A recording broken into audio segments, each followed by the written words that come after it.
वस्सलामु अला सय्यिदिना मुहम्मदिन नबिय्यिहिल लज़ी इस्तंक़ज़ना बिही मिन इबादतिल औसानि वल असनाम व अला आलिहि व अस्हाबिहिन नजबाइल बररतिल किराम अम्मा बअद फ़अऊज़ु बिल्लाहि मिनश शैतानिर रजीम बिस्मिल्लाहिर रहमानिर रहीम अला इन्न औलिया अल्लाह ला खौफुन अलैहिम वला हुम यहज़नून सदक़ल्लाहुल अज़ीम।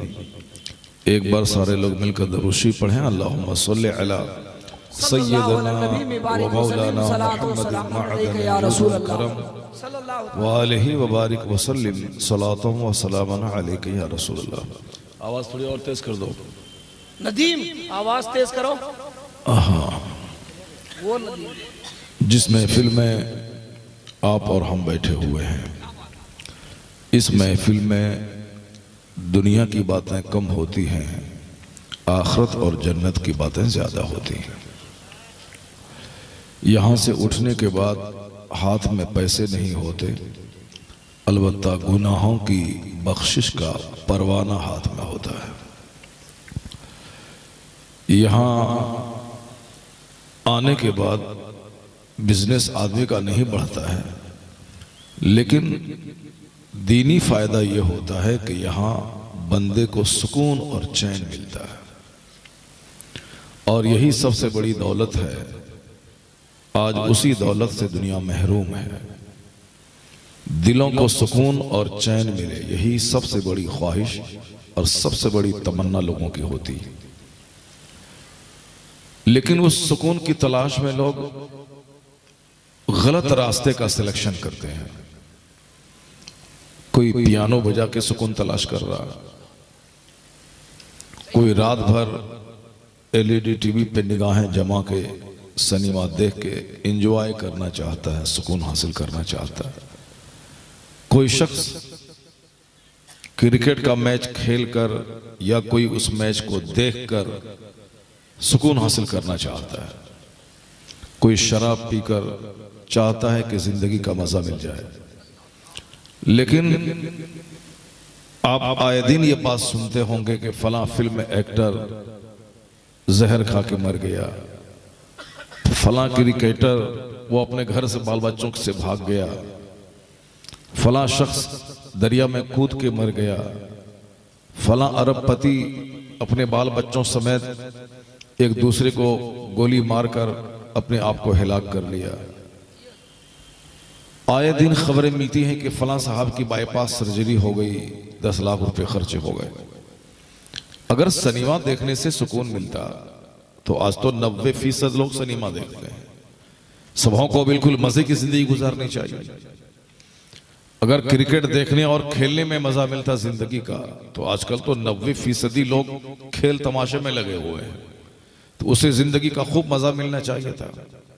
लेकिन जिस कदर परेशानियां और उलझनें आज जिंदगी में आ रही हैं, और गरीबों से के मुकाबले में मालदार जितने परेशान हैं उतने गरीब नहीं हैं। इसका मतलब यह निकला कि सुकून और चैन का ताल्लुक सिनेमा देखने से नहीं है। सुकून और चैन का ताल्लुक खूब फैक्ट्री बनाने और मालो दौलत जमा करने से नहीं है। सुकून और चैन का ताल्लुक सरकारी नौकरी मिल जाने से नहीं है। सुकून और चैन का ताल्लुक बहुत बड़ा मॉल और मार्केटिंग कॉम्प्लेक्स की तामीर से नहीं है, वरना मॉल वाले मस्त रहना चाहिए। साहब जिसके पास 1,000 एकड़ जमीन है उसे तो खूब जिंदगी का लुत्फ लेना चाहिए, मगर सबसे ज्यादा टेंशन में वही रहते हैं। वही रोजाना 10 गोलियां इस्तेमाल करते हैं। एक गोली दाना पचाने के लिए, एक गोली भूख लगाने के लिए, एक गोली नींद की खातिर, एक गोली वो भूख लगे फिर खाना खाए तो फिर उसके लिए बाथरूम जाने के लिए, लेटरिन नहीं है, कई दिन से कब्ज हो रहा है, सिर्फ गोली का इस्तेमाल हो रहा है। मालदार से लेकर गरीब तक सारे लोग गोलियों और दवाइयों के पीछे पागल है, और चाहते हैं कि हम डॉक्टर के पास जाएंगे, दवाई खाएंगे तो सुकून मिल जाएगा। ऐसा नहीं, बल्कि जिन जिन रास्तों को बंदा इख्तियार कर रहा है, हर जगह से सिवाय मायूसी के कुछ हाथ नहीं आती, जाहिर सी बात है खाने काबा है पश्चिम की तरफ, और लोग पूरब की तरफ जाएंगे और कहेंगे कि मैं खाने काबा पहुंच जाऊं, ऐसा तो कभी नहीं होगा। दिल्ली है यहां से पश्चिम की तरफ और लोग ढाका की तरफ जाएं, वो दिल्ली तो पहुंच नहीं पाएंगे। तो सुकून और चैन जिस रास्ते में मिलता है उस रास्ते से हट के बंदा चाहेगा कि मैं इश्कबाजी करके सुकून हासिल कर लूं, मैं किसी लड़की को हासिल करके सुकून हासिल कर लूं। जो लड़की का हासिल करने वाला है वह बीच रास्ते में जहर खा के मर रहा है, और जो लड़की उसके चक्कर में पड़ी उसके 50 टुकड़े उसके बदन के हो रहे हैं। बीच चौराहे पे लड़का उसे इस्तेमाल करके भीख मांगने पे मजबूर कर देता है। इसका मतलब निकला कि लोगों की सोच नाकिस है। लोगों ने जो रास्ता इख्तियार किया है सुकून की तलाश का, वो गलत रास्ता है, वो कभी सुकून को पा ही नहीं सकता। अब कुरान करीम का जो फॉर्मूला है वो सबसे सर्वश्रेष्ठ फॉर्मूला है। कुरान चूंकि अल्लाह का कलाम है और अल्लाह रब्बुल इज्जत तमाम डिमेरिट्स और तमाम डिफेक्ट से पाक है। अल्लाह रब्बुल इज्जत कवी और अजीज ताकतवर है, तो अल्लाह का फरमान भी सबसे ज्यादा ताकतवर है।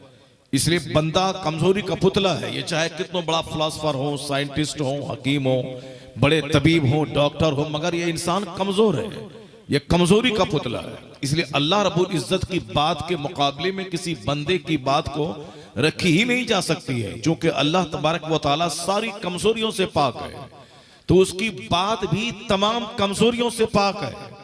तो हम लोगों ने सुकून का जो रास्ता चुना है वो गलत रास्ता चुना। यही वजह है कि जिस रास्ते पे कदम रखते हैं मुसीबतें और बढ़ती चली जाती हैं। मैं रब्बे करीम से पूछता हूं, इलाही तूने सुकून कहां रखा है? अमेरिका और यूरोप की सैरो तफरी में रखा है, या 50 खरब के मकान में रखा है, या सिनेमा देखने, नाच गाने देखने, या फिल्म हाल में तूने रखा है? कहां रखा है सुकून? तो अल्लाह रब्बुल इज्जत का जवाब होगा, मेरे बंदे मैंने तुझे पैदा किया है और मैंने तुझको कैसे पैदा किया वो मुझे मालूम है। यानी तू कुछ नहीं था। हल अता अलल इंसान हीनुम मिनद दहर लम यकुन शैअम मज़कूरा, तेरा नामो निशान नहीं था, तुझको कोई नहीं जानता था, मगर एक पानी की बूंद जो तेरी माँ की बच्चादानी में गया और उसमें नाक नक्शे की तामीर करके मैं जान डाल के फिर माँ की शर्मगाह से तुझको दुनिया में लाया। अब तुमको दुनिया ने जाना कि तू आदमी है, तेरा नाम फला है, तू फला खानदान से ताल्लुक रखता है। दुनिया में आने से पहले, माँ के पेट में जाने से पहले तेरा नामो निशान तक नहीं था। न तेरी माँ जानती थी कि पेट में क्या है, न तेरा बाप जानता था कि पैदा होने वाला बच्चा क्या है।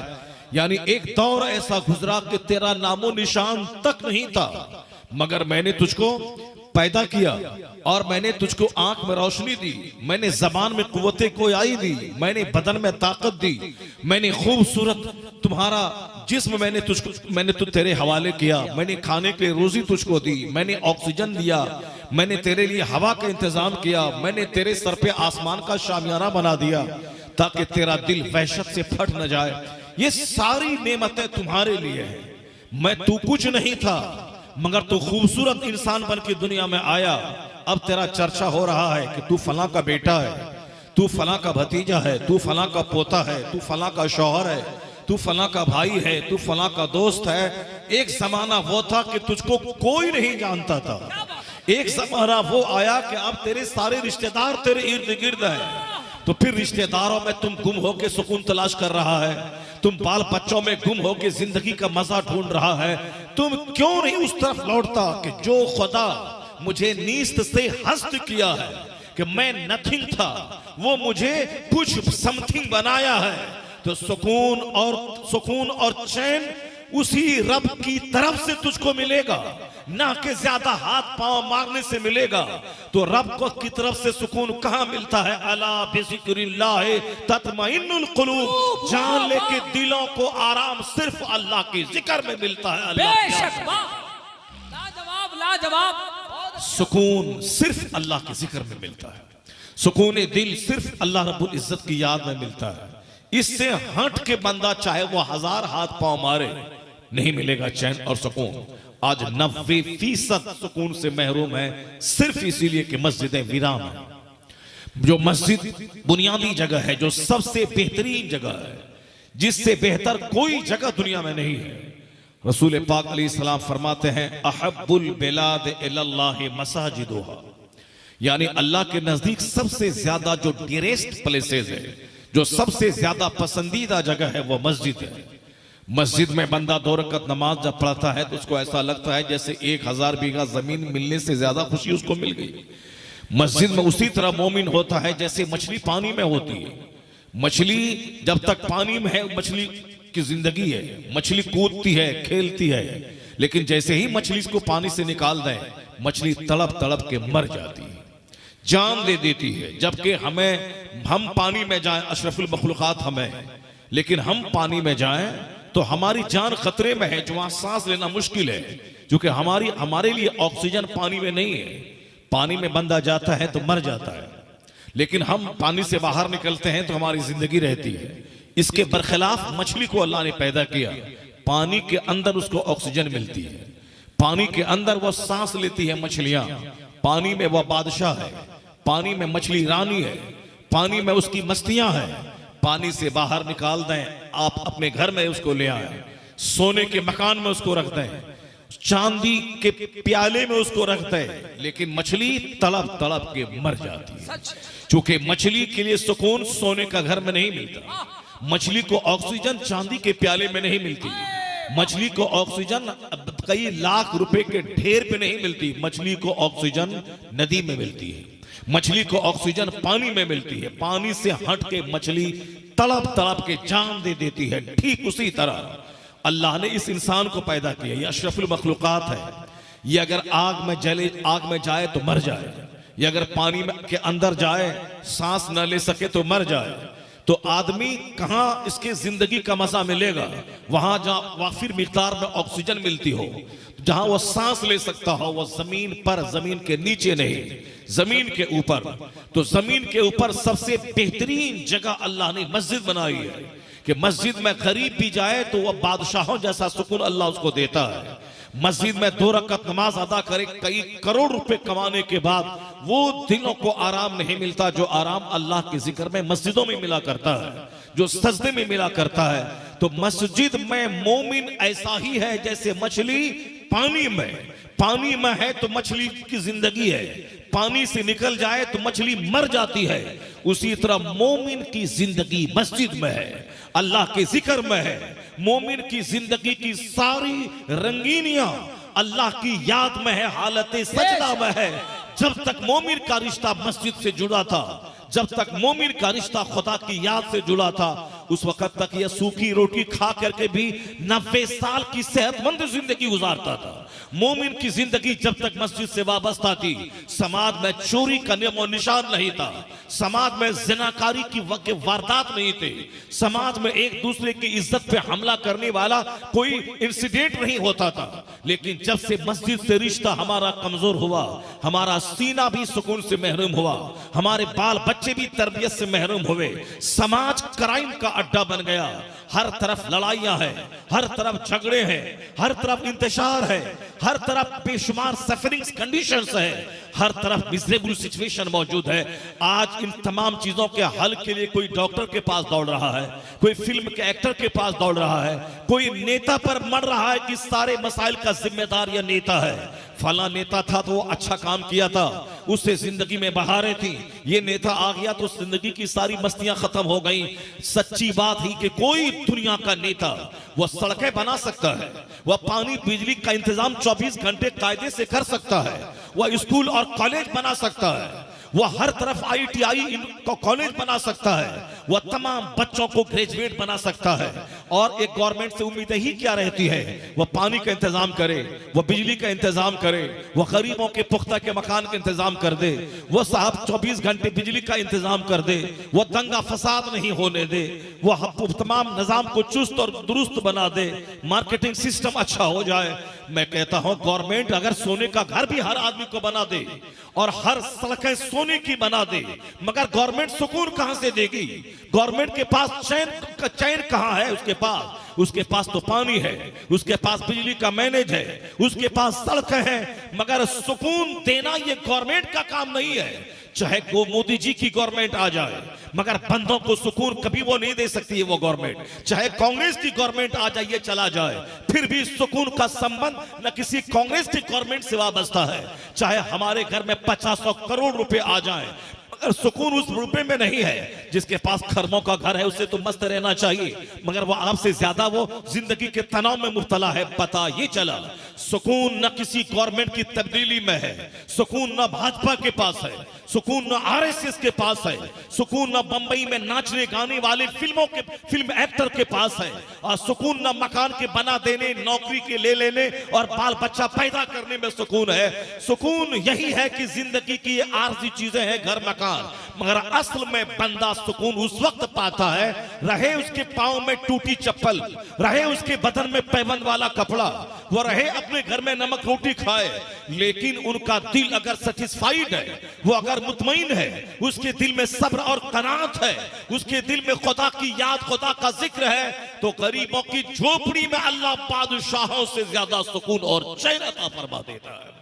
पता यह चला कि सुकून कोई गवर्नमेंट नहीं दे सकती है। सुकून का संबंध अल्लाह के जिक्र से है, सुकून का संबंध अल्लाह की याद से है, सुकून का रिश्ता सब्र से है, सुकून का रिश्ता कनात से है।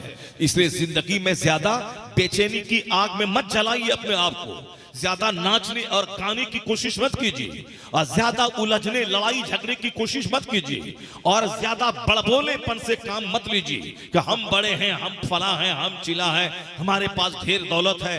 ढेर दौलत है तो क्या हुआ, तुमसे ज्यादा करोड़ों गुना खुश नसीब वो गरीब है जिसके पास दौलत नहीं है मगर सब्र की दौलत है, उसके पास कनात की दौलत है, उसके पास तवक्कुल की दौलत है। और इसी को पैगंबर आज़म फरमाते हैं, लैसल गिना अन कसरतिल अर्द वलाकिन्नल गिना गिना नफ्स, यानी मालदारी ज्यादा माल से नहीं आती है, असल में मालदारी दिल की मालदारी, असल में मालदारी अपना हार्ट की मालदारी है। ये रिचनेस असल में हार्ट की है। अगर दिल मालदार है तो समझ लें कि वह शख्स बादशाहों पे गालिब आ जाता है। हम आज एक फकीर की बात करने आए हैं, हम एक जाहिद की बात करने आए हैं, जिस फकीर ने जिंदगी में जमीन नहीं खरीदी, जिस फकीर ने जिंदगी में मकान कायदे का नहीं बनाया, जिस फकीर ने खाने के लिए अपने घर में 2-4-10 कुंटल चावल नहीं खरीदा, जिसने रोजाना अपने दस्तरखान पे 5 तरह की तरकारियां और 5 तरह के खाने नहीं चुना, ये वो शख्स, उसका चर्चा हम करने जा रहे हैं। उसका नाम हमने अपने जलसे के पोस्टर में रखा है। उनके आस्थाने पे आज हिंदुस्तान के कई लाख लोग अपने घर से निकल चुके हैं वहां सलाम पेश करने के लिए, जिन्होंने जिंदगी में चैन से खाया नहीं, जिन्होंने अपने दस्तरखान पे कभी भी 2 तरकारी नहीं जमा किया, जिन्होंने अपने लिए 5 कपड़े कभी नहीं बनवाए, जिन्होंने 50 एकड़ जमीन कभी नहीं खरीदी, जिन्होंने 2-4-10 मंजिला मकान कभी नहीं बनाया, जो अपने घर में रह के नहीं बल्कि पैदाइशी घर को छोड़ दिया। पैदा होने वाला पैदा हुआ था ईरान में घर था, और अपना घर कोई नहीं छोड़ता है। अपने घर की दीवारों से बंदे को मोहब्बत होती है, अपने रिश्तेदारों से मोहब्बत होती है, भले ही लोग अपने रिश्तेदारों में उलझें, लड़ाई झगड़ा करें और अपना गांव छोड़ के भाग जाएं, लेकिन दिल अपने गांव की मिट्टी से लगा रहता है, अपने गांव के दरो दीवार से लगा रहता है। रिश्तेदारों से ही सुकून मिलने वाला है। चाहे अजनबी लोग 1000 आपके दोस्त हो जाएं, लेकिन आपकी शादी में आपके खानदान के लोग शरीक नहीं हो, आपको अच्छा नहीं लगेगा। आपका अपना भाई शरीक नहीं हो, आपको अच्छा नहीं लगेगा। भले ही अरबपति दोस्त आपकी बेटी की शादी में आ जाए, भले ही वो 5 लाख रुपए आपको कर्ज दे दे, अपनी तरफ से वो डेकोरेशन करवा दे, मगर आपके दिल को सुकून उसके आने से नहीं मिलेगा जितना सुकून अपना भाई जो जिससे खूनी आपका रिश्ता है वो अगर शरीक नहीं हो तो आपको उलझन और बेचैनी हो जाएगी। पता चला कि अपनायत का जो रिश्ता होता है, जो मिट्टी का रिश्ता होता है, वो रिश्ता सबसे सब पर गालिब होता है। तो अपने घर की दीवार, अपने गांव की मिट्टी, अपने गांव के लोगों से आदमी का ज्यादा दिल वाबस्ता रहता है। कोई यहां से उड़ीसा से चल के अमेरिका चला जाए, अमेरिका में नौकरी करे, 5 लाख 10 लाख में महाना कमाए, लेकिन जब 1-2 साल के बाद वो अपना वतन आता है, अपने गांव के दरो दीवार को देखता है तो उनकी आंखों में मोहब्बत के आंसू आ जाते हैं। उनके दिल में अपने गांव की मिट्टी का वो अजीम जो रिश्ता है, वो रिश्ता सामने उसके रक्स करने लगता है। वो सोचता है कि मैं यहीं रह जाऊं। अमेरिका के व्हाइट हाउस में उसे वो मजा नहीं मिलता जो अपने गांव की मिट्टी वाली सड़क पे चलने में उसको मजा मिलता है।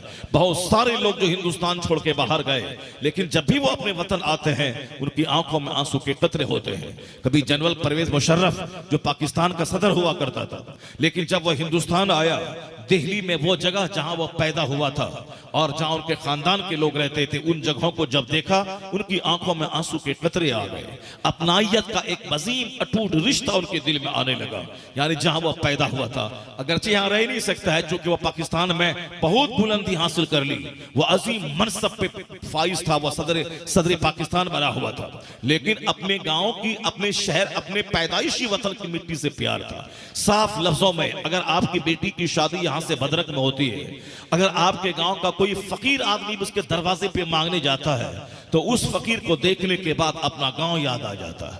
उस फकीर को देखने के बाद अपने गांव की मिट्टी याद आ जाती है। अपने गांव का कोई चरवाहा भी नजर आ जाए उससे मोहब्बत होती है। उस गांव का कोई कुत्ता भी उसको नजर आ जाए, वहां कुत्ते को देखने के बाद अपने गांव की मिट्टी याद आती है। पता चला कि अपने गांव की मिट्टी से आदमी की मोहब्बत का रिश्ता कायम होता है। तो अपना गांव कोई छोड़ना नहीं चाहता। वो तो रुपए कमाने की मजबूरी है, लोग चले जाते हैं। वो आप मजबूरियां हैं तालीम हासिल करने की, वतन से बेवतन हो जाता है। लेकिन बंदा अपने वतन ही में आके सुकून चैन पाता है, जिस तरह मछली को पानी में सुकून मिलता है। तो आज जो पैदा होने वाला ईरान में पैदा हुआ, लेकिन ईरान के दरो दीवार को छोड़ दिया, फिर दोबारा वापस ईरान नहीं गया। जहां उनके खानदान के लोग रहते थे, जहां उनकी बस्तियां थी, जहां उनके आबा अजदाद रहते थे, मगर सारे रिश्ते को कुर्बान कर दिया सिर्फ एक रिश्ते पर। वो रिश्ता दीन का है, वो रिश्ता दीन का रिश्ता, वो रिश्ता है आखिरत का रिश्ता, वो रिश्ता है जन्नत का रिश्ता, वो रिश्ता है खुदा की मार्फत का रिश्ता। उस रिश्ते पे सारे रिश्ते को कुर्बान कर दिया, अपना वतन छोड़ दिया, वतन से बेवतन हो गए। कभी बुखारा में है, कभी समरकंद में है, कभी बगदाद की गलियों में है, कभी मक्कतुल मुकर्रमा में है, कभी मदीने मुनव्वरा में है। एक तो पहले कभी कई साल तक इल्म हासिल किया, हाफिज, कारी, आलिम, मुफ्ती बने, चूंकि उन्हें मालूम था कि कोई बड़ा काम करने के लिए सबसे पहले इल्म जरूरी है। अचानक कोई मालदार नहीं बनता अगर खरबों आदमी में किसी एक आदमी को उनके घर से सोने की हांडी मिल जाए। ये एक उपवाद है, ये एक शाज़ो नादिर कहानी है। यानी 50 करोड़ आदमी में किसी एक को ऐसा मिल गया कहीं, तो ऐसा नहीं कि सबको अपने घर में सोने की हांडी मिल जाएगी। कहीं कहीं कभी कभी किसी के खेत में या रास्ता चलते हुए सोने की ईंट मिल गई, या उनके घर में सोने की हांडी मिल गई। ये कभी कभी ऐसा होता है, लेकिन सबके घर में नहीं होता, ऐसा अचानक नहीं होता है। अच्छा, जैसे कोई शख्स को एजाजी तौर पर पीएचडी की डिग्री दे दी गई, ये ऐसा कभी कभी होता है। लेकिन हर आदमी वो जब तक के ग्रेजुएशन ना करे, जब तक वह पीजी ना करे, जब तक वह थीसिस नहीं लिखे, उस वक्त तक उसको पीएचडी की डिग्री नहीं मिलती। एक नेचुरल सिस्टम है, मालदार बनने के लिए बेपनाह मेहनतें करनी पड़ती। अचानक गए शहर में 1 साल के अंदर अरबपति बन गए, ऐसा नहीं होता है। अरबपति खरबपति बनने के लिए जमीन से जुड़कर मजदूरी करते हुए आदमी आगे बढ़ता है, तब जाके मेहनत करके तब वो अरबपति बनता है। धीरू भाई हिंदुस्तान का बेटा, उनका बेटा मुकेश अंबानी आज भारत का सबसे बड़ा मालदार है, लेकिन उसका बाप अमेरिका में मजदूरी करता था। मजदूरी करते करते उसे एक लाइन मिली बिजनेस करने की, वह हिंदुस्तान में आके एक प्लांट उन्होंने कायम किया। फिर उसके बाद वो प्लांट बढ़ते बढ़ते आज हिंदुस्तान का सबसे बड़ा प्लांट बना, जिसे आप रिलायंस का प्लांट कहते हैं, जिसे आप जियो का प्लांट कहते हैं, जो हिंदुस्तान का सबसे बड़ा माल था। उसका बाप अमेरिका में मजदूरी करता था। मजदूरी करते करते उनको बहुत दिनों के बाद तब कामयाबी मिली, तब उससे मंजिल मिली। बड़ा काम करने के लिए आदमी को सैक्रिफाइसेस की मंजिलों से गुजरना पड़ता है, यानी कुर्बानी की मंजिलों से गुजरना पड़ता है। उसे त्याग करना पड़ता है, उसे त्यागना पड़ता है। ऐसा नहीं जैसे हमारे गांव समाज के अल्हड़ बच्चे कर रहे हैं, बस आया नाचा गाया कूदा और चला गया, सिनेमा देखा और सोचा मालदार में बन जाऊं, और दिन दिन भर बैठ के रो रहा है कि दौलत मिल जाए, आसमान से दौलत गिर जाए, जमीन से दौलत मिल जाए। नहीं होता। तमन्ना करने से सिर्फ मालदारी नहीं मिलती है। ये दुनिया का सारा काम सिस्टम पर आधारित है। जो नाचेगा गाएगा सारी जिंदगी नाचता रहेगा, और जो पढ़ेगा लिखेगा मेहनत करेगा वो कामयाब होगा। उसको उसके पास अच्छा लिबास होगा, उसके घर में अच्छी खुराक होगी, उसके पास अच्छा मकान पहचान होगा, समाज वाले उसका नाम लेंगे। वो गरीबों, मिस्किनों, बेवाओं, माजूरों, मजदूरों की खिदमत करेगा। वो अपने बाप अगर बीमार पड़े तो 10 लाख रुपए खर्च करके इलाज कराएगा। और अगर कोई नाचा गाया कूदा पढ़ा लिखा नहीं तो उनका बाप मरेगा, वो 1000 रुपए की दवाई ला के नहीं दे सकता है। वह दूसरों के सामने भीख मांगेगा। वो पता लगा गांव में कितने लोग मालदार हैं, उनके मालदारों के पास कितना पैसा है, वो उनके दरवाजे पे जाके भीख मांगेगा। मेरा बाप बीमार है, 1000 रुपए दे दीजिए, मेरी बेटी की शादी है 2000 रुपए दे दीजिए। तो दुनिया के नियम का पालन करने का मतलब है कि वह दूसरों को देगा, दूसरों से लेगा नहीं। जो पढ़ेगा लिखेगा मेहनत करेगा 10-20 साल मेहनत करेगा, तब उसके पास इतने पैसे आएंगे कि वह गरीबों को देगा। वह दूसरों को देगा और लेगा नहीं। देने वाला हाथ ऊपर होता है, लेने वाला हाथ नीचे होता है। The giver hand is better than the taker hand. देने वाला हाथ लेने वाले हाथ से अच्छा होता है। देने वाला हाथ ऊपर होता है, लेने वाला हाथ नीचे होता है। जो पढ़ेगा लिखेगा नहीं, मेहनत नहीं करेगा, सिर्फ वह रिश्वत और घूस देकर नौकरी हासिल करना चाहेगा या किसी नेता पर आधारित रहेगा, ये नेता हमको नौकरी दे देगा, कोई नेता नौकरी नहीं देगा। बल्कि इस कदर आप काबिल बन जाएं, इतना इल्म हासिल करें, इतनी मेहनत करें। अगर गवर्नमेंट की नौकरी नहीं भी मिले तो प्राइवेट सेक्टर में ट्यूशन पढ़ा के 1 लाख रुपए पैदा कर लें। अगर आप बहुत बड़े मैथमेटिशियन बन गए, आप फिजिक्स केमिस्ट्री बायोलॉजी के बहुत बड़े जानकार बन गए, तो अगर अंग्रेजी जबान के आप बड़े जानकार बन गए, तो इस तरह से पैसे ट्यूशन में है, कोचिंग सेंटर में है कि आदमी लाखों लाख रुपए कमा रहा है। और गवर्नमेंट के जॉब में वो 25 साल के बाद रिटायर करता, तब उसे 10-20 लाख रुपए उसको मिलते, लेकिन वो हर साल 10 लाख रुपए कमा रहा है। चूंकि उसके पास मेरिट है, मेरिट जाय नहीं होती। सिर्फ नाचने कूदने, दूसरों पे भरोसा करने, नेतागिरी करने, नेता का झोला ढोने के वो नेता हमको नौकरी दिलवा देगा, कोई नेता नौकरी नहीं दिलवाएगा। अगर हिंदुस्तान का कोई राहुल गांधी का प्राइम मिनिस्टर बन जाए और वो चाहे कि मैं सबको मैं नौकरी दिलवा दूं, वो अपने बाप के घर से नौकरी सबको दे देगा। 150 करोड़ की आबादी वाले हिंदुस्तान में कई करोड़ मुसलमान हैं, कई करोड़ हिंदुस्तानी हैं जो स्कूल कॉलेज में पढ़ रहे हैं। क्या वो सबको नौकरी दे देगा? सारे बच्चे नौकरी आ जाए? नहीं होगा। जो मेरिटरियस होगा, जो एबिलिटी वाला होगा, जो कैपेसिटी वाला होगा, जो ऑफिस की जरूरत होगा, जो बैंक की जरूरत बन जाएगा, उसको सर्विस मिलेगी। जो इस मुकाबले में आएगा, जो इस मुकाबले में कामयाब होगा। इसीलिए कंपटीशन है कि कंपटीशन में अमीर गरीब काला गोरा मुसलमान हिंदू नहीं देखा जाता। जिसके पास सलाहियत होगी, मेहनत होगी, मुकाबले में वो जीतेगा, वो आगे बढ़ेगा। कोई कमजोर आदमी जिसका पेट सही नहीं है, जिसका हाथ में ताकत नहीं है, जो अपने सेहत को बर्बाद कर चुका है, वो किसी पहलवान से लड़ने के लिए मैदान में जाएगा, बोलेगा कि अल्लाह चाहेगा तो हम जीत जाएंगे। ऐसा नहीं होता है। अल्लाह उस बंदे की मदद करता है जो अपनी मदद आप करता है। अल्लाह उस बंदे पे रहमतों की बारिश करता है जो रहमतों का तलबगार होता है।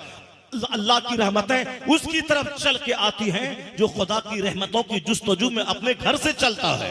हदीस में आया है कि तू 1 कदम चल, तेरी तरफ अल्लाह की रहमतें 10 कदम बढ़ जाएंगी। तू अल्लाह की तरफ चल के तो आ, अल्लाह की रहमतें दौड़ के तेरा इस्तकबाल करेंगी। अगर तू नहीं 1 कदम बढ़ाएगा तो खुदा की रहमतें 10 कदम तेरी तरफ नहीं आएंगी। अगर तू अल्लाह की तरफ नहीं चलेगा तो अल्लाह की रहमतें तेरी तरफ दौड़ के इस्तकबाल नहीं करेंगी। दुनिया का कानून हो या आखिरत का कानून, दुनिया में भी कामयाबी हासिल करने के लिए दर-दर की ठोकरें खानी पड़ती है। आदमी को मेहनत करना पड़ता है, 10-20 साल इल्म हासिल करना पड़ता है। उस इल्म हासिल करने के बाद और खूब मेहनतें करके उस इल्म को फैलाना पड़ता है, बिजनेस करना पड़ता है, तब बंदा दुनियावी एतबार से कामयाब होता है। ठीक उसी तरह आखिरत का मसला है। ऐसा नहीं कि दुनिया में जैसे हम बैठ के रहें, सोने की हांडी आसमान से गिर जाएगी, मैं अरबपति बन जाऊंगा। वो सारी जिंदगी बैठ के मर जाएगा मगर आसमान से सोने की हांडी नहीं गिरेगी। उसी तरह अगर कोई दुनियादार रहे, नेकी का नाम नहीं, नमाज पंजगाना नहीं, कड़ाके की सर्दी में वुजू करके इबादत नहीं, अपने मनमाने ढंग से जी रहा है और ये कहता नहीं अल्लाह चाहेगा तो जन्नत दे देगा, अल्लाह चाहेगा तो सारे गुनाहों को माफ कर देगा, अल्लाह चाहेगा तो जन्नत मिल जाएगी। नहीं मिलेगी जन्नत, क्योंकि अल्लाह चाहता क्या है, जब तुम खुदा की मार्फत के तलबगार बनते हो, दुनिया में जब मेहनत करते हो, खेत में 1 दाना डालते हो, तब जाके अल्लाह 1000 गेहूं का दाना देता है। लेकिन अगर कोई खेत में दाना ही ना डाले और घर में बैठ के मुंतजिर रहे तो अल्लाह चाहेगा 50 कुंटल गेहूं मेरे घर में दे देगा। कुदरत के कानून के खिलाफ है। अल्लाह के पास ताकत तो है कि बगैर मेहनत के तुझको दे दे, मगर अल्लाह का सिस्टम ये नहीं है। अल्लाह का सिस्टम है कि अल्लाह ने जमीन बनाई है, अल्लाह आसमान से पानी गिराता है, अल्लाह ने जमीन दिया है कि यहाँ मकान बनाओ, यहाँ समंदर है, जमीन के नीचे पानी है, उस पानी को ऊपर निकालने की कोशिश करो, तुम मशीन बैठाओ, फीटर बैठाओ, हल चलाओ, फिर उसमें तैयार करो, यहाँ कपास की खेती, यहाँ सेब की खेती, यहाँ गेहूं की खेती, यहाँ धान की खेती। उस जमीन का पता लगाओ, कहां से जमीन का, कहां से धान पैदा होगा, कहां से गेहूं पैदा होगा, कहां कपास की खेती होगी, कहां सेब की खेती होगी। सेब की खेती उड़ीसा में नहीं होती है, सेब वहां होता है जहां मौसम कोल्ड होता है, जहां बर्फ गिरती है। हिमाचल प्रदेश में शिमला वो है सेब की जमीन जहां बर्फ गिरती रहे। उड़ीसा में होती है गेहूं की खेती, पंजाब में होती गेहूं की खेती, और कपास और गन्ने की खेती ज्यादातर महाराष्ट्र और राजस्थान इलाके में होती है। तो जमीन अलग अलग है। सोचना होगा कि जमीन से कपास होगी, किस जमीन से आम का पेड़ निकलेगा, किस जमीन में सेब का पेड़ होगा, कहां नारंगी की खेती होगी। और साहब नारंगी, नागपुर की नारंगी, नागपुर का संतरा पूरे वर्ल्ड में मशहूर है, मुजफ्फरपुर की लीची पूरे वर्ल्ड में मशहूर है, मालदा का आम पूरे वर्ल्ड में मशहूर है। इसका मतलब यह निकला कि अलग अलग इलाकों में अलग अलग क्वालिटीज अल्लाह ने रख दी है। एक ही जगह से हम चाहेंगे यहीं से सब काम हो जाएगा, उड़ीसा में सेब निकाल लेंगे, अल्लाह चाहेगा तो हो जाएगा। तो अल्लाह चाहेगा तो पत्थर से गोल्ड निकल जाएगा, अल्लाह चाहेगा तो पत्थर से मछली निकल जाएगी, अल्लाह चाहेगा तो पत्थर से पानी का चश्मा जारी कर देगा, अल्लाह चाहेगा तो पत्थर से बासमती चावल की फसल पैदा कर देगा। अल्लाह जो चाहेगा सब हो जाएगा। अल्लाह बगैर खंबे के आसमान खड़ा कर दिया है। अल्लाह ताला हमें हमारे लिए हवा का इंतजाम करके हमारी जिंदगी के बचने का इंतजाम किया है। लेकिन अल्लाह का नियम भी तो कुछ है, अल्लाह का सिस्टम भी तो कुछ है, अल्लाह रब्बुल इज्जत का दस्तूर तो कुछ है। दस्तूर यही है कि हमने कहीं सेब के लिए जमीन को हमवार किया है, कहीं गेहूं के लिए हमवार किया है, कहीं कपास के लिए बनाया है। दुनिया का 75% हिस्सा समंदर का है, 25 हिस्सा खुश्की का है। उस खुश्की के बाज इलाकों में पथरीली इलाके पहाड़ हैं, जो पहाड़ पिलर बन के जमीन को करार देता है। अगर ये पहाड़ ना रहे तो जमीन हिले, बंदा गिर जाए, न घर मकान बना सके। कहीं जमीन नर्म है कि अंदर से फसल पैदा हो, कहीं जमीन सख्त है कि 100 मंजिला मकान उस जमीन पे ठहर सके। पता ये चला कुदरत के नियम को समझना होगा, जमीन के तकाजों को ढूंढना होगा, कहां जाने के बाद सेब उपजाए, कहां खेती, कहां चावल, कहां गेहूं, उसकी तलाश करनी पड़ेगी। तो दुनिया में डेवलपमेंट के लिए दिमाग लड़ाना होगा, मेहनतें करनी होगी, घर से बाहर निकलना होगा, जमीन की तलाश करनी होगी, फिर मौसम के मुताबिक खेती करनी होगी। गेहूं की खेती बरसात में नहीं होती है, गेहूं का पौधा नवंबर में डाला जाता है, जब सर्दी का मौसम हो। जब खूब सर्दी पड़ती है तो गेहूं की खेती जबरदस्त होती है। अगर सर्दी जिस साल नहीं पड़े, गेहूं का दाना छोटा छोटा हो जाता है और गेहूं की फसल मर जाती है। इसलिए सर्दी का मौसम जरूरी है ताकि गेहूं की फसल पैदा हो, ताकि मैं रोटी खा सकूं। बरसात का मौसम जरूरी है ताकि खूब बारिश हो और ताकि धान की जबरदस्त खेती हो। समंदर जरूरी है ताकि वहां से गहने और मछलियां निकाले। इसका कुदरत ने सारा इंतजाम कर दिया है। इसलिए तुम भाग दौड़ करो, आम की खेती तुम उपजाओ, सेब तुम लगाओ, कपास तुम लगाओ, मछली तुम पैदा करो, गेहूं की खेती तुम लगाओ। तो दुनिया में भाग दौड़ करोगे तो तेरा घर भी बनेगा, तेरे घर में अनाज का गल्ले का ढेर होगा, तेरे घर में सारी राहतों का सामान होगा। तो दुनिया के इस सिस्टम का फॉलो करना होगा। अब मौसम नवंबर का मौसम है तो ऐसा नहीं कि 1 बीघा जमीन में 50 केजी हम गेहूं डाल दें और शानदार फसल पैदा हो। उसकी एक मेजरमेंट होती है, उसकी एक नाप है कि हम 1 बीघा जमीन में कितना गेहूं उसमें डालें, कितना खाद उसमें डालें, कब कब उसमें पानी डालें। ऐसा नहीं कि पानी से धान की तरह उसके खेत को भर दे, सारा गेहूं सड़ जाएगा। और धान के खेत को अगर पानी से खाली कर दे, वह धान जलकर राख हो जाएगा। तो सिस्टम का फॉलो करना होगा। कहां हमें धान में पानी देना है, कहां गेहूं में पानी देना है, कितना यूरिया देना है, कितना कंपोस्ट देना है, कितना हमें डीएपी देना है। ये दुनिया का सिस्टम है जिससे खेती अच्छी होती है, आदमी अपने मकसद में कामयाब होता है। उसी तरह एक आखिरत का सिस्टम है। अल्लाह ने 8 जन्नतें बनाई है, अल्लाह रब्बुल इज्जत ने वह जन्नत में सोने का घर बनाया है। 70 हूरों को एक जन्नती के निकाह में देगा। किसी के निकाह में 1000 हूरें आएंगी, किसी के निकाह में 70 हूरें आएंगी, किसी जन्नती के निकाह में 10 हूरें आएंगी। हुजूर ने कहा था तुम कसरत से मुझ पे दरूद भेजा कर, अल्लाह जन्नत में हूरें भी तुम्हें कसरत से अता करेगा। पता ये चला कि दुनिया में कामयाबी हासिल करने के लिए सिस्टम का फॉलो करना है, तो हमें आखिरत की कामयाबी के लिए भी सिस्टम का फॉलो करना है।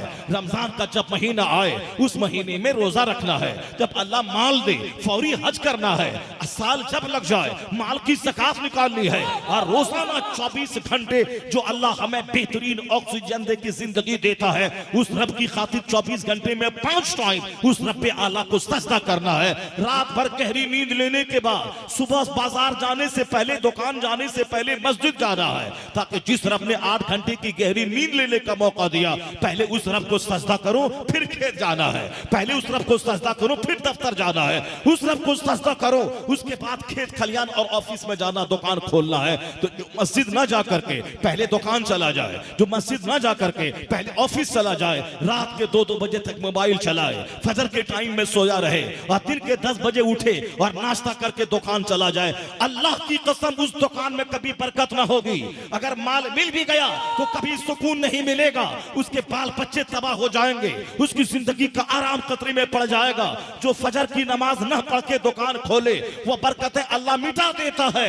और जो 8 घंटे की नींद लेके सबसे पहले खुदा को सजदा करे और नमाज पढ़ने के बाद वो बाजार जाए, तो अल्लाह शाम तक उसकी रोजी का कफील जिम्मेदार हो जाता है। नारे तकबीर, नारे रिसालत, पैगाम इस्लाम।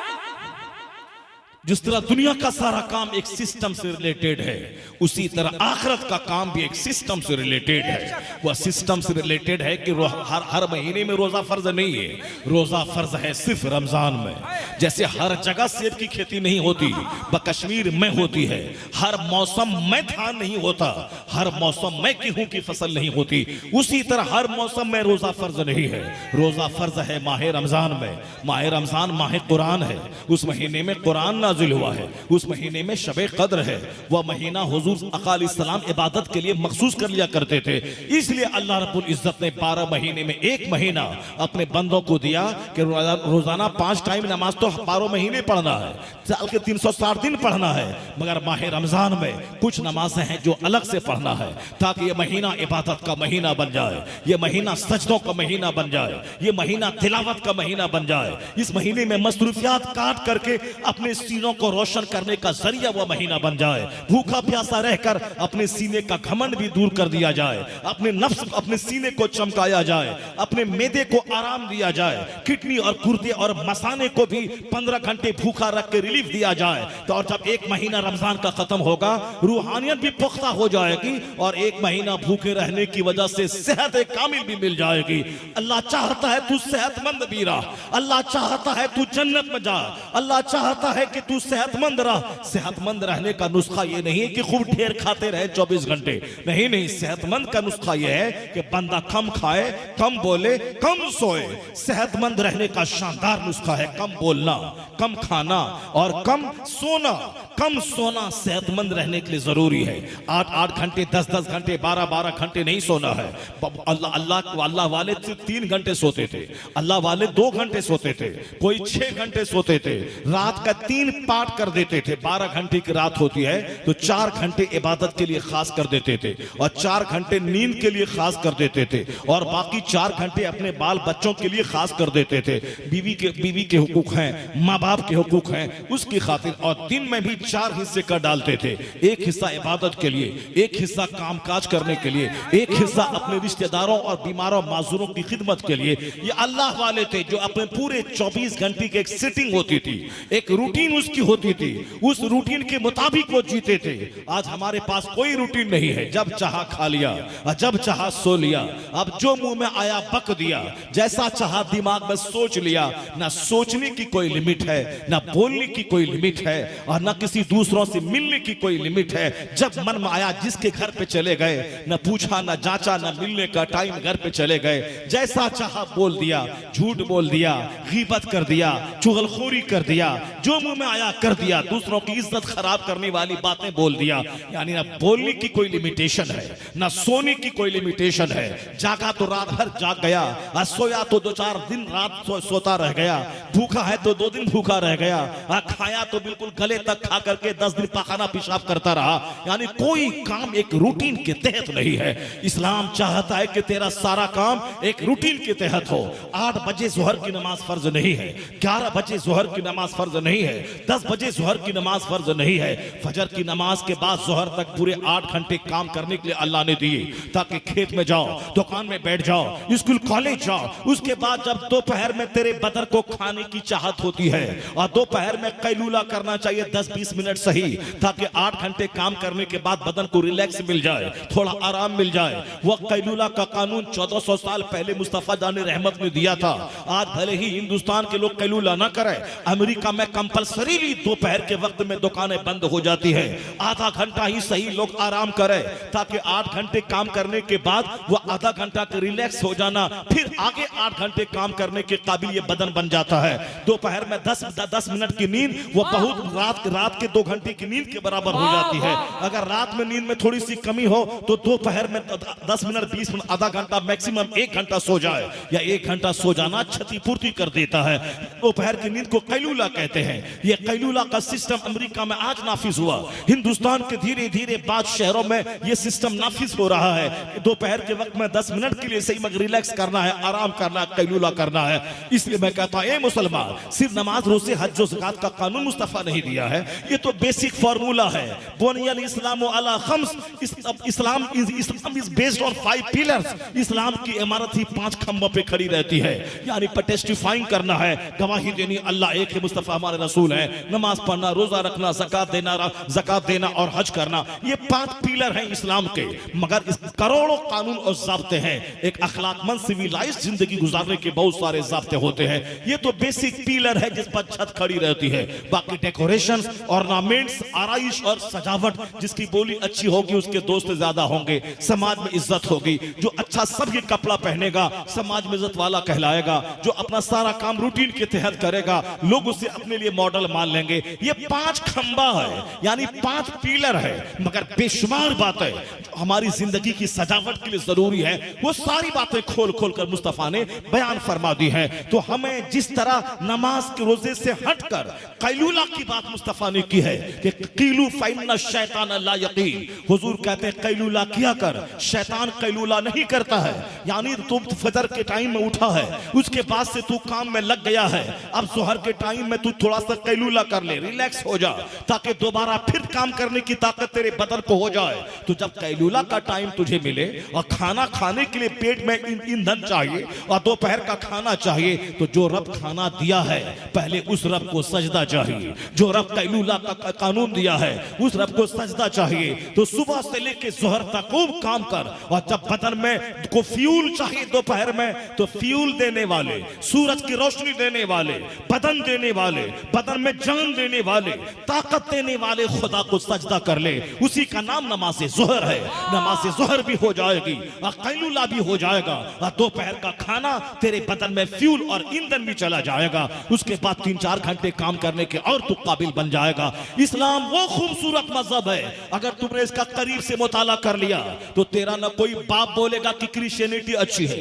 ना तेरा कोई बच्चा बोलेगा कि हिंदुइज्म अच्छा है। इसलिए कि जो जितना ज्यादा इस्लाम का डीपली गहरे ढंग से मुताला करता है वो अंदर से इस्लाम का दीवाना हो जाता है, इस्लाम की तारीफ करने वाला बन जाता है। वो कहता इस्लाम लाजवाब है, मुस्तफा लाजवाब है, कुरान लाजवाब है, नमाज लाजवाब है, रोजा का कानून लाजवाब है, हज का कानून लाजवाब है, ज़कात का कानून लाजवाब है। यानी इस्लाम का सारा उसूल लाजवाब है। तो उसूल से बिदकेगा नहीं, नमाज पढ़ने में लज्जतें महसूस होंगी, और तू कहेगा कि जब नमाज में जो लज्जतें मिलती हैं वो 50 खरब कमाने में नहीं मिलती, जो तो सजदा करने में मिल जाती। नारे तकबीर, नारे रिसालत, पैगाम इस्लाम। अभी नमाज इसलिए बोझ मालूम हो रही है, नमाज इसीलिए क्योंकि नमाज की लज्जतों को तुम जानते नहीं हो, नमाज की हकीकत को जानते नहीं हो।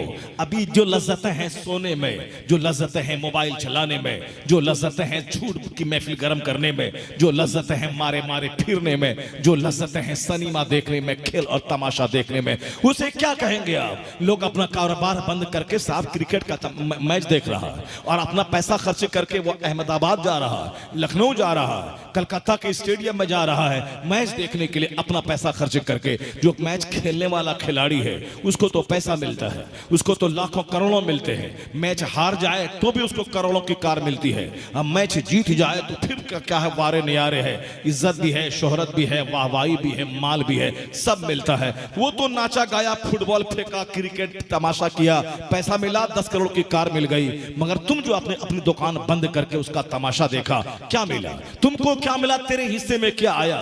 तेरे हिस्से में मजा आ गया, रिलैक्स हमने किया।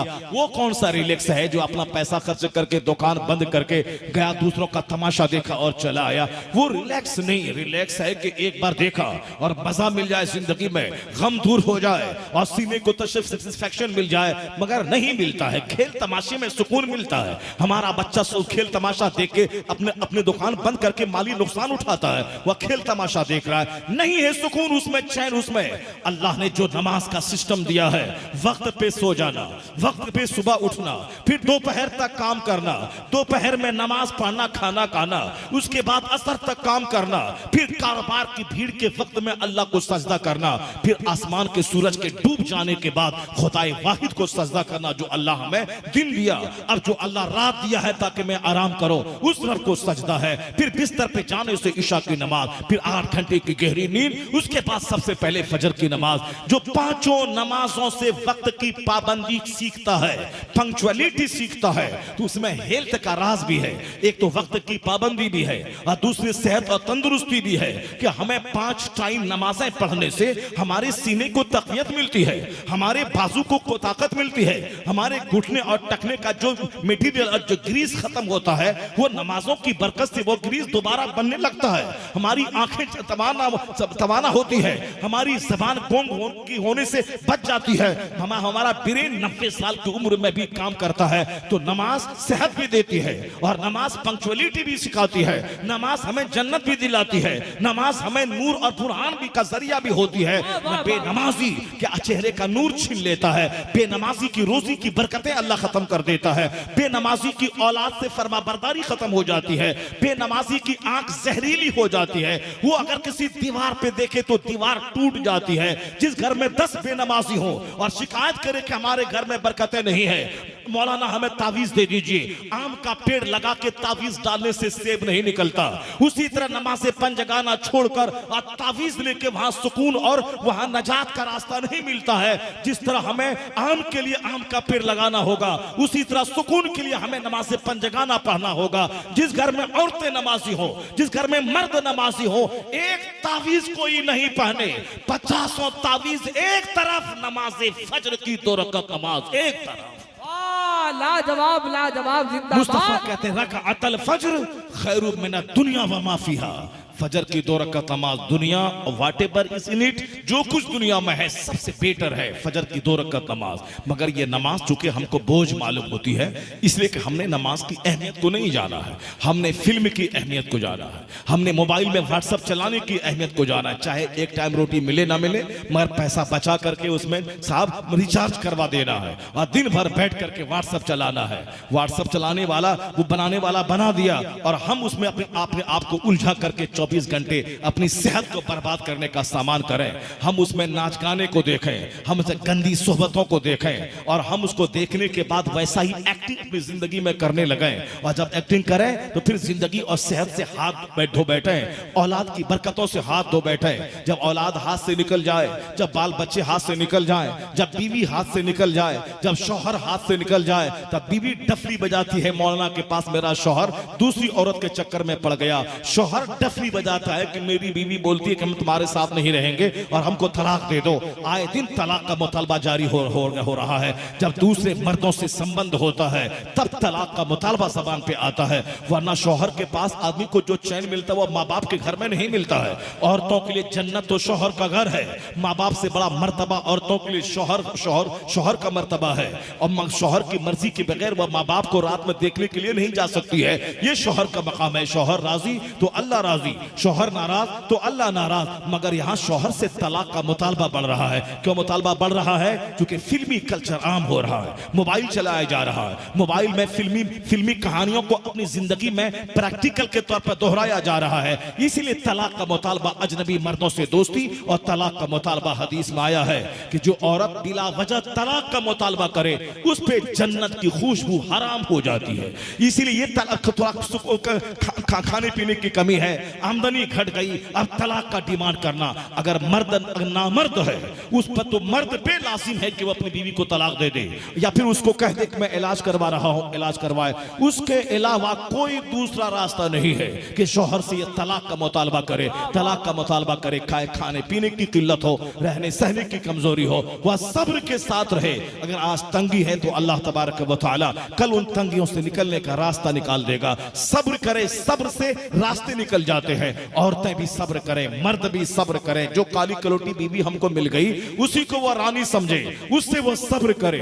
औरत चाहे हजार खूबसूरत हो, उनका काला कलोटा शौहर मिल गया, वही उसका राजा है, वही उसका शौहर नामदार है, उस पर वह सब्र करे। सब्र से औलाद में बरकतें होती है, सब्र से सीने को राहत मिलती है, सब्र से जिंदगी का मजा मिलता है। और अगर उजलत आई, हम तलाक दे दीजिए हमको, हम चले जाएंगे, तो दुनिया में अगर वह तलाक दे भी दिया और दूसरे मर्द के बिस्तर पे जाके सो भी गई तो कितने साल तक सोएगी? 10 साल 20 साल। उसके बाद जब खोसट बूढ़ी हो जाएगी, कोई तुझको घास नहीं डालेगा, कोई ग्राहक तक नहीं आएगा, फिर दरगाहों पे जाके भीख मांगनी पड़ेगी और स्टेशन पे भीख मांगनी पड़ेगी। वह बेशुमार औरतें जो स्टेशन पे भीख मांग रही बुढ़ापे में, ये वही औरतें हैं जिसने जवानी का गलत इस्तेमाल किया, जिन्होंने अपनी सेहत की कदर नहीं समझी, जो शौहर से लड़ाई झगड़ा करके घर से बाहर हो गई। और सब्र करने वाली 90 साल की बूढ़ी औरत वो अपने शौहर के घर में रानी बन के रह रही है, वो अपने शौहर के साथ मोहब्बत के साथ रह रही है। पता ये चला कि सब्र से मुश्किलात आसान हो जाती है और उजलत और जल्दबाजी ख्वाहिशात की गुलामी से। हुजूर ये पत्थर मैं उठाऊंगा, आप मत उठाएं, आप मेरे सरदार हैं। हुजूर कहते थे नहीं नहीं, मैं तेरे साथ मिलके मैं उठाना चाहता हूं। और जब पत्थर उठाते तो कहते ला ऐश इल्ला ऐशुल आखिरा, आराम नहीं है मगर आखिरत का आराम। असल आराम वहां का, अपनी बीवियों से कहते थे असल आराम आखिरत का। जब अज़वाज मुतहरात उम्महातुल मोमिनीन आपसे खर्च का मुतालबा करती थी तो सरकार कहते ये दुनिया आर्जी और फानी है, असल आराम वहां का है, असल इज्जत वहां की है। जब सैयदा फातिमा ज़हरा जब वह नौकर गुलाम मांगने गई, अब्बा से मांगने की मगर बोल नहीं सकी, सरकार खुद आपके घर तशरीफ लाए, कहा बेटी फातिमा तुम आई थी और कुछ बोल नहीं सकी। फातिमा ज़हरा खामोश है। मौला अली ने उनकी तरफ से कहा मैंने ही इनको भेजा था, बहुत सारे नौकर गुलाम है, जाके ले आओ ताकि काम काज में आसानी हो जाएगी। हुजूर ने यह नहीं कहा कि कल कोई गुलाम आएगा मैं भेज दूंगा, कोई कनीज आएगी मैं भेज दूंगा, वह तेरे काम में हाथ बटाएगी। नहीं नहीं, मुस्तफा ने क्या कहा, ए फातिमा सब्र कर, यह तस्बीह मैं बताता हूं, यह तस्बीह तू पढ़ा कर, यह तस्बीह तेरे लिए नौकर और गुलाम से अच्छा हो जाएगा। सुभान अल्लाह पढ़ लिया कर, अल्हम्दुलिल्लाह पढ़ लिया कर, अल्लाह अकबर बिस्तर पे जाने से पढ़ लिया कर। यह दिन भर की थकावट का इलाज भी है और नौकर गुलाम से बेहतर भी है। हुजूर ने अपनी बेटी को गुलाम और कनीज नहीं दिया, तस्बीह दे दी और बताया कि असल आराम आखिरत का है, असल राहत आखिरत की है। तो आज हर माँ बाप पे लाजिम है अपने बेटों को डॉक्टर, इंजीनियर, प्रोफेसर, दारोगा, मास्टर बनाने से पहले उनको आखिरत की बात बता दे। अगर दुनिया में डीएम बन भी गया, 5 लाख महीना कमा भी लिया तो कितने दिन तक कमाएगा? 60-65 साल के बाद रिटायर करने के बाद, उसके बाद मौत का इंतजार करेगा। मरने के बाद क्या होगा? तो दुनिया में चाहे बड़ा बिजनेसमैन बन जाओ या डीएम बन जाओ या डॉक्टर बन के डेली 1 करोड़ रुपए कमाओ, मगर अंजाम आखिर मौत है। तो दुनिया की 100 साल की जिंदगी के लिए 25 साल पढ़ना, 25 साल नौकरी करना, अब बेशुमार मुसीबतें उठा के छोटा सा घर मकान बनाना, उसके बाद मर जाना। और मरने के बाद कहां जाना, जहां का एक दिन 50,000 साल के बराबर होगा। इसलिए अक्लमंद है वह माँ बाप जो बच्चों को डॉक्टर बनाने से पहले उसे जन्नती बना दे, मास्टर बनाने से पहले जन्नती बना दे, उसे दारोगा बनाने से पहले जन्नती बना दे, उसे मास्टर बनाने से पहले जन्नती बना दे, आखिरत और जन्नत की बात बता दे। वरना जहन्नमी बना के डीएम बनाया तो क्या बनाया, और जहन्नमी बना के मास्टर बनाया तो क्या बनाया, जहन्नमी बना के उसे तू एसपी बनाया तो क्या बनाया। उससे बेहतर था कि वह हल जोतता और 2-4 पैसे कमाता, उससे खाता पीता, 60 साल के बाद मर जाता, तो इस सब्र का इनाम खरबों साल की जन्नत की सूरत में अल्लाह अता फरमा देता। दुनिया की सारी मुसीबतों से छुटकारा पाने का एक बड़ा जबरदस्त पैगाम है, वो आखिरत का पैगाम, वो आखिरत की बात से आदमी को सुकून मिल जाता है। आखिरत के इनाम पे नजर रहे तो दुनिया में अगर नौकरी नहीं भी मिली तो भी आदमी लालायित और बेचैन नहीं होता है, वह जहर नहीं खाएगा, सब्र से काम लेगा। असल में वह सब्र और कनात से काम लेगा, उसे जिंदगी में रिलैक्स फील होगा। वरना अगर इससे हट के वह माल पर अगर नजर दौड़ाएगा, माल की तो कोई हद नहीं है, मकान की कोई हद नहीं है। मकान 5 लाख में भी बनता है, अब 5 करोड़ में भी बनता है, 50 करोड़ में भी बनता है। इसी हिंदुस्तान का वो खरपति 500 करोड़ का घर अपने दामाद को गिफ्ट दिया है। तुम 5000 साल भी अगर जिंदा रह गया तो भी अपने बच्चे को 5000 करोड़ का घर नहीं दे पाएगा जो उन्होंने अपने बेटी दामाद को दिया है। इसका मतलब यह निकला कि दुनिया में न मकान की कोई हद है, न गाड़ी की कोई हद है। गाड़ी 2 लाख में भी मिलती है नैनो, और फिर 2 करोड़ में भी मिलती है जगवार कंपनी की कार। तो दुनिया में न कार की कोई हद है, न मकान के मुकाबले की कोई हद है। यह कपड़ा 100 मीटर भी मिलता है, और 1000 नहीं बल्कि 10,000 रुपए मीटर का भी कपड़ा मिलता है। फिर जूते की भी कोई हद नहीं, घड़ी की भी कोई हद नहीं, 200 रुपए में भी घड़ी मिलती है, और फिर भाई जाके 50 लाख में भी एक घड़ी मिलती है, 5000 में एक मोबाइल मिलता है, 5 लाख में भी एक मोबाइल मिलता है। न मोबाइल की कीमत की कोई हद है, न मकान की कोई हद है, न गाड़ी की कोई हद है। तो मुकाबला जो करेगा तो सारी जिंदगी खत्म हो जाएगी, राहत नहीं मिलेगी। बस एक लफ्ज है, सब्र करना, कनात करना, अल्लाह पर भरोसा करना और जन्नत का मुंतजिर रहना, उसकी तैयारी करना। वो इतना बड़ा काम है कि 50 खरब की बिल्डिंग बनाने के बाद वो सुकून नहीं मिलेगा जो सुकून सब्र और तवक्कुल और इस्तिग़ना से मिल जाएगा। इसलिए इस्लाम बुनियाद पे जोर देता है, इस्लाम अखलाक की बुलंदी पे जोर देता है। नमाज से पंजगाना से सुकून मिलता है, माह रमजान के रोजे से सुकून मिलता है, माल की ज़कात निकालने से सुकून मिलता है, अल्लाह पैसा दे तो हज करने से सुकून मिलता है, अल्लाह पैसा दे तो सदक़े फित्र कुर्बानी से सुकून मिलता है, गरीबों मिस्किनों बेवाओं की खिदमतों से सुकून मिलता है। अपना घर में भूखा रहे मगर गरीबों के घर में चूल्हे आग जलाने से सुकून मिलता है। यानी मुस्तफा ने जो तरीका बताया है वो वही तरीका है जिस पे बंदा चले। मुश्किलात तो है, परेशानियां तो है, मगर उसी परेशानियों से आसानियों का दरवाजा खुलता नजर आता है कि मोहम्मद से वफा तूने तो हम तेरे हैं, ये जहां चीज है क्या लौहो कलम तेरे हैं। यह दुनिया क्या चीज है, यह दुनिया का मकान क्या चीज है, यह दुनिया की बिल्डिंग क्या चीज है, दोनों जहान की राहत है उसके मुकद्दर में अल्लाह लिख देता है जो मुस्तफा की गुलामी करता है। तो वह जाहिद दुर्वेश जिसने अपना ईरान, अपना वतन छोड़ दिया, 20-25 साल तक इल्म हासिल किया, हाफिज बने, आलिम बने, कारी बने, सारे उलूम हासिल किया। इल्म हासिल करने में रात भर जाग करके, आंख जला करके किताबें पढ़ी, फिर आलिम फाजिल मुफ्ती सब बनने के बाद मुर्शिदों की तलाश में निकल गए। कोई अल्लाह वाला मिले, जो अल्लाह वाला मिले, जो अल्लाह वाला उसके दिल का जंग साफ कर दे, जो अल्लाह वाला उसके अंदर में मार्फत का नूर भर दे।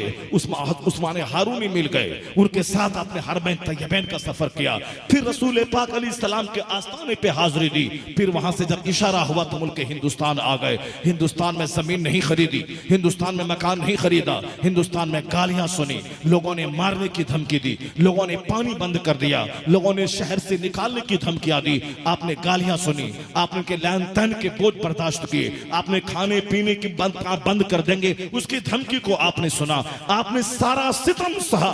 मगर इसी शहर को अपना वतन अजीज ईरान छोड़कर इल्म हासिल करके बड़ी बड़ी कुर्बानियां देकर मुसीबतें उठाकर हिंदुस्तान को अपना मस्कन और मुस्तकर बनाया।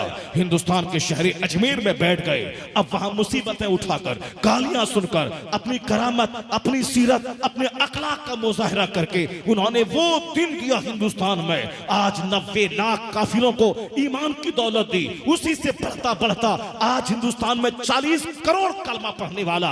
आज अगर चेहरे पे दाढ़ियां हैं, सरों पे टोपियां हैं, मस्जिदों के मीनार है, औलियो सालहीन के मज़ारात है, दरसगाह है और खानकाहों की इमारत है। एक एक खानकाहों में 100 एकड़ जमीन है। वहां उनकी औलाद साहब सज्जाद खान की बहार है। ये सारी बहारें उसी मर्दे मुजाहिद की कुर्बानी और मेहनतों का नतीजा है जो हिंदुस्तान का चमन लगाया, हिंदुस्तान का दाइये कबीर, हिंदुस्तान का मुबल्लिग आज़म, हिंदुस्तान का वो सबसे बड़ा इस्लाम का मुबल्लिग, उसी को दुनिया ख्वाजा करीम नवाज सुल्तानुल हिंद मोइनुद्दीन अजमेरी के नाम से याद करती है। नारे तकबीर, नारे रिसालत, फैज़ाने औलिया इकराम। जब तक हिंदुस्तान में दरगाहें रहेंगी, जब तक हिंदुस्तान में मदरसा और मस्जिद की वहां दीवारें रहेंगी, जब तक हिंदुस्तान में सरों पे टोपियां और चेहरे पे दाढ़ियां रहेंगी, सारे मुसलमान को एहसान उनका मानना होगा जो अपना वतन ईरान छोड़ के हिंदुस्तान को अपना गहवारा बनाया और हिंदुस्तान में